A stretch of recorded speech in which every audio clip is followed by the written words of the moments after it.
लेकिन सवेरे से कौवा, पहले के जमाना में कौवा बोल रही तो मेहरारू सोचे कि परदेसिया आवत बा, तो कौनो ननद अपने भौजाई से कहत बा कि ये ननद आज घुरारी में कौवा बोलत बा, लागत बा क्यों आए आगम दिखात बा। दादा राम कैलाश गाँव कहाई दुल्हन सवेरे से पेरत बा,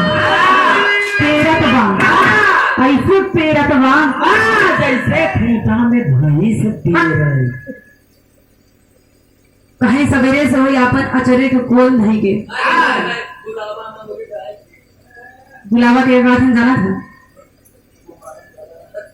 अच्छा ऐसे बता देना, सब सोचिए गुलाबा ये ठो ठो काटे मोटर में लगा रखी गुलका खाते नहीं गाँव में, वो गुलाबा कहा थे सरकारी लगा रहा था गाँव गाँव में। सवेरे से पेरत बा कहत बाज लागत बाय से ढेर दिन से इंतजार बा।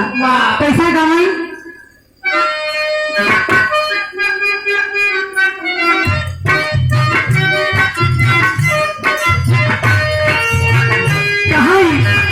आज बड़री बोलई,